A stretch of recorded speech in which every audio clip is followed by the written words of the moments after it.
और उसमें हमने कल स्टार्ट किया था यूरिनरी सिस्टम ऑफ ह्यूमंस, और उसमें हमने किडनी की स्ट्रक्चर पढ़ी और हमने देखा कि किडनी की लेंथ जो है वो कितनी है, 10 सेंटीमीटर उसकी लेंथ है, 5 सेंटीमीटर वाइड है और उसका वेट है 120 ग्राम्स। इसके अलावा हमने ये देखा कि किडनी के दो पार्ट्स हैं। अगर हम उसका लॉन्गिट्यूडनल सेक्शन देखें और उसका जो आउटर पार्ट है उसे हम कहते हैं रीनल कॉर्टेक्स, और जो इनर है उसे हम कहते हैं रीनल मेड्यूला।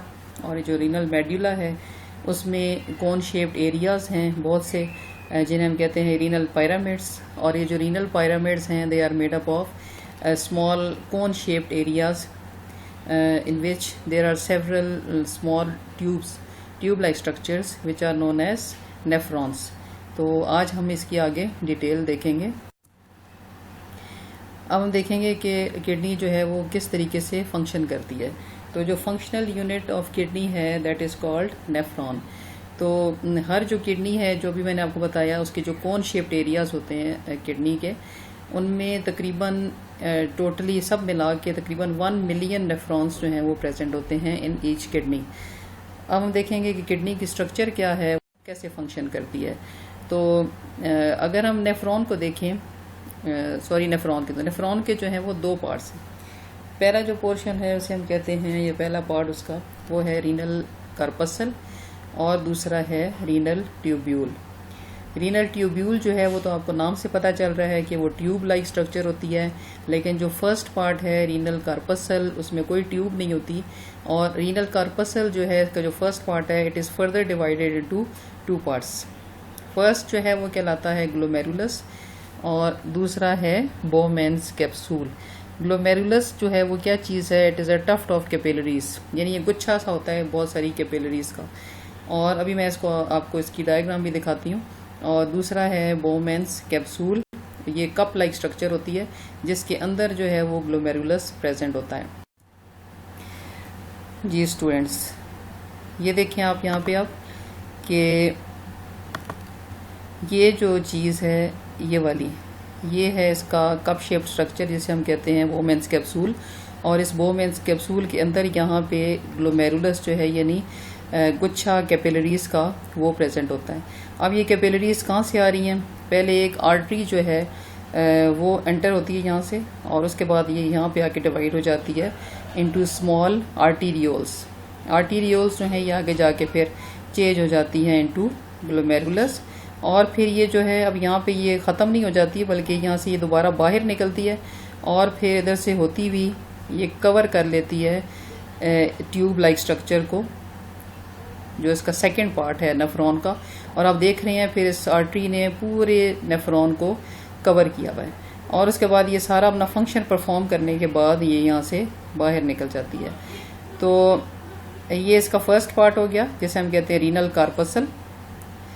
रीनल कार्पसल के दो पार्ट्स हैं, ग्लोमेरुलस जो इसके अंदर प्रेजेंट है, tuft of capillaries which are enclosed by a cup like structure which is known as Bowman's capsule. Second part जो है नेफ्रॉन का it is called renal tubule. और रीनल ट्यूब्यूल जो है it is a tube like structure. तो ये जो tube यहाँ से जा रही है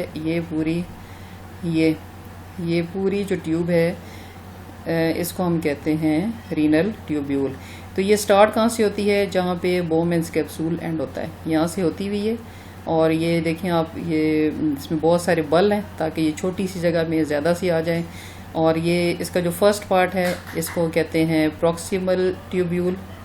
उसके बाद ये जब ये नीचे जा रही है यहाँ से, तो ये जो लूप बना रही है नीचे की तरफ आके लटकी हुई है और यू शेप्ड स्ट्रक्चर बना रही है, इसे कहते हैं लूप ऑफ हैनल। हैनल जो है वो साइंटिस्ट था जिसने इस लूप को डिस्कवर किया था, तो उसके नाम पे ये नाम रखा गया है loop of Henle with capillary network. यहाँ पे दिखाया गया है, इसको कैपिलरीज ने कवर किया हुआ है हर तरफ से। और उसके बाद ये जाके ऊपर एंड में जो है इसका पोर्शन इस लूप का जो है वो दोबारा से इस ट्यूब जो है चेंज हो जाती है इनटू डिस्टल ट्यूब्यूल।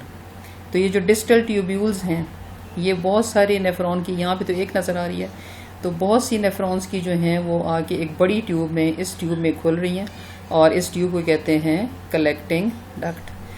तो ये एक नेफ्रॉन से आ रही है, दूसरे से यहाँ से आएगी, तीसरी यहाँ से आएगी, चौथी यहाँ से आएगी, तो इस तरह से सारे जो नेफ्रॉन्स हैं वो जब अपना फंक्शन परफॉर्म कर लेते हैं, उसके बाद ये जो यूरिन है वो कलेक्ट होके इधर आ जाता है। अब ये अपना फंक्शन जो है वो किस तरह परफॉर्म करेंगी कि नेफ्रॉन में जिस वक्त ब्लड आता है तो उसके अंदर बहुत सारे वेस्ट होते हैं। ये जो वेस्ट हैं यहाँ पे ये जो ग्लोमेरुलस है, क्योंकि ये गुच्छा है छोटी छोटी कैपिलरीज का, तो उन कैपिलरीज में जो ब्लड है वो बहुत प्रेशर से आ रहा होता है। उसकी वजूहात दो हैं, एक तो ये कि डायरेक्टली हार्ट से आ रहा होता है, इसलिए भी ये बहुत ज़्यादा प्रेशर से होता है, और दूसरा इसके प्रेशर में होने की वजह ये होती है कि जैसे जैसे ये जो आर्टीरियोल्स हैं ये अंदर जाती हैं तो इनका जो डायमीटर है वो कम होता जाता है, और उनके डायमीटर के कम होने की वजह से प्रेशर बढ़ जाता है। आपने फिजिक्स में पढ़ा होगा कि किसी भी ट्यूब का डायमीटर जितना कम होता है उसमें प्रेशर उतना ही ज़्यादा होता है। तो उसके प्रेशर की वजह से जो इसके अंदर जो मटेरियल है, जो फ्लूइड है, वो निकल आता है बाहर और यहाँ पे इकट्ठा हो जाता है, और उस फ्लूइड को हम कहते हैं ग्लोमेरुलर फिल्ट्रेट। ये जो या बोमेंस फिल्ट्रेट भी कहते हैं इसको। ये जो बोमेंस फिल्ट्रेट है वो यहाँ पे कलेक्ट हो जाता है, इकट्ठा हो जाता है, और उसके बाद आहिस्ता आहिस्ता ये मूव करता है इनटू प्रॉक्सिमल कन्वोल्यूटेड ट्यूब्यूल। तो जब ये प्रॉक्सिमल कन्वोल्यूटेड ट्यूब्यूल में आता है तो फर्स्ट स्टेप जो अभी हमने पढ़ा वो था इसका प्रेशर फिल्ट्रेशन, के प्रेशर की वजह से बहुत सा फ्लूइड इससे बाहर निकल आता है।